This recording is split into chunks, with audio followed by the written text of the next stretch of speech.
Hello, CHistrue, and first of all, I'm going to block comments on this video because if you're going to comment, I want you to comment on the series below. This is an addendum, and I'd rather people actually watch the original series so they don't get the wrong idea of what my beliefs must be. So right down below, we'll have radical talk on religion and the problem within American Christianity. You'll get a sense of where maybe I come from. So those of you just clicking on this, and you've never seen the series before, I'd rather you actually go down and watch Radical Talk on Religion, or one of the videos below, if you don't mind.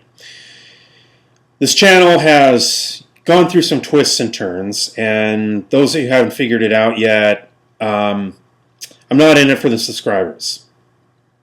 I'm in it as an outlet for my own opinions, my own things I feel need to be said, but I'm not in it for subscribers. If I have no subscribers, I have no subscribers. And to be honest with you, I lost some of my more conservative subscribers during the Ferguson videos when I was critical of the police and critical of the establishment, and basically for at least a lot of what the protesters were for.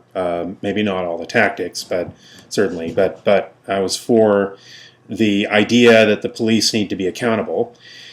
And to be honest with you, I might have lost some of my liberal subscribers when I started thumbing up the EMP and sort of more survivalist-oriented videos. But, you know, the common thread through both of these is the idea of freedom, is the idea of iconoclasm, constitutional rights, liberty, and frankly, the right to say what's on my mind.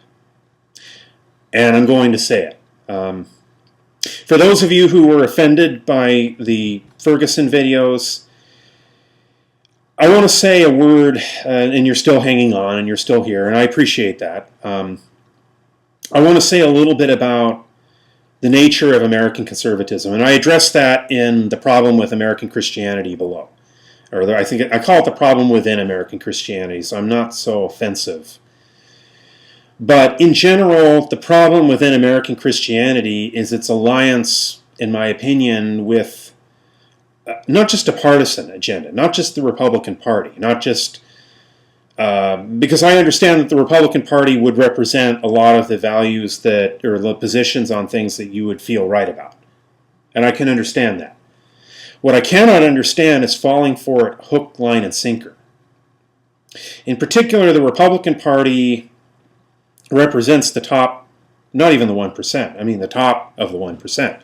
It represents the American ruling class. It represents the people sending, if you're in a red state right now, the heavily dependent on industry, your jobs overseas.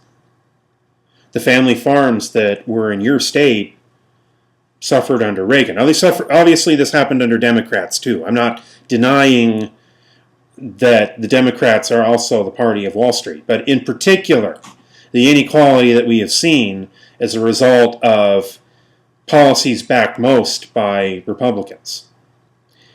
If you go deer hunting, the environmental protections that would protect your area where you deer hunt are undermined. Fracking, that kind of thing. So, and the extent to which you could say, yeah, Obama's gone along with these things too. Well, Obama's very weak. I find it difficult to respect him, but he has tried to draw the line on some things. And every time he does, the more radical wing of the Republican Party undermines him when he actually tries to do something good for the people. He's done things like the NDAA and other things that are bad. Okay, I understand that. When he tries to do something good is when he's undermined. So I don't understand this, but I do have a thought on it. And this again falls under what might be a problem within American Christianity. But it's also a problem within other religions too.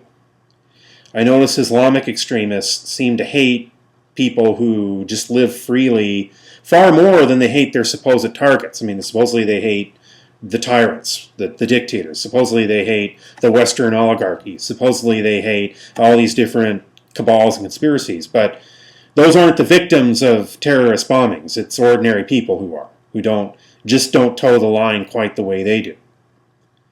And so the deepest hate with them is the person who's free. The same thing with maybe some of the people who I ordinarily might agree with politically, but something might not have sat right with them when I thumbed up all those survivalist EMP, get your generator, get your food videos out there. Because a lot of those guys out there are free, right? Have some fun with it. What's the big deal? And yet, fundamentally, when we live lives of anxiety, we resent the people who don't. And one often wonders why it is that in red states there's severe resentment towards artists, towards people who aren't, quote, normal Americans, intellectuals, whatever the case may be. But there's not the same kind of resentment towards the very people who are making people's lives the most miserable, the economic oligarchs. Is there a similar psychology at work here? I mean, not to compare you guys to ISIS. I'm not saying that. Please don't misunderstand me. But the reason that Christians in the West are not like ISIS is because of centuries of Enlightenment and Western civilization, as it has influenced the church, okay, and the synagogue. So cultures outside the West, you wouldn't expect that much influence. And that's the difference. It's not necessarily the religion itself. It's the way it's evolved over time. And so what I'm asking you to think, those of you who are sincere, committed Christians, and God bless you, I'm glad you're here, is can you look at those videos, The Problem Within American Christianity, and see that maybe there's, that you can't serve two masters. You know, God and money, right? You're going to serve one, you're going to serve the other. As your own book says. Okay, the next thought that I had was on the issue of miracles. Do I believe in miracles? Do I not believe in miracles? I'm going to leave this intentionally vague. But what I am going to say is, no, I don't accept that quantum physics proves miracles versus those dodgy Newtonians who are the grumpy people whereas quantum physics proves that we're all one, that proves ESP, it proves the existence of God, it proves that we're in telepathic communication with aliens. The whole kind of, the New Age is a lot of fun, okay, but I don't think quantum physics proves that stuff. You got to take that as a little bit of merchandising.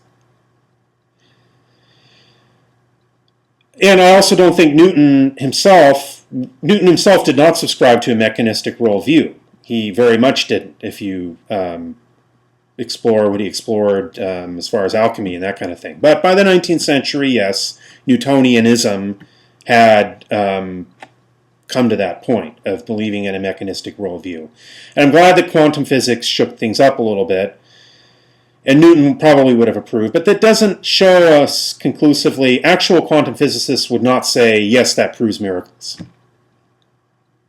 However, Gödel's incompleteness, if followed through to its philosophical conclusion, Gödel's incompleteness theorem, would show us that no closed finite system can be certain to have all knowable truths. Doesn't mean we know for sure what truths might lie beyond it, but no closed system can contain all knowable truths. And I maintain that that would be true of the laws of physics also, the laws of science. I know that's controversial for a lot of you, but I'm not suggesting, by the way, that the truths that lie beyond that would necessarily be what they would be. It's possible that the laws of science would be a closed system, in which case the laws beyond them would be intellectual truths merely, and then that worldview there'd be no miracles. But I think we can't rule out the possibility of it being an open system, open subset, that the laws of science would be an open subset of knowable truths. Pardon me, a closed subset would mean no miracles, but we cannot rule out the possibility of an open subset. And so I think that while I love science, while I love mathematics, do I believe that these things contain all knowable truths about the nature of the universe? I don't think that can be said as a certainty. This concludes my addendum. CHistrue.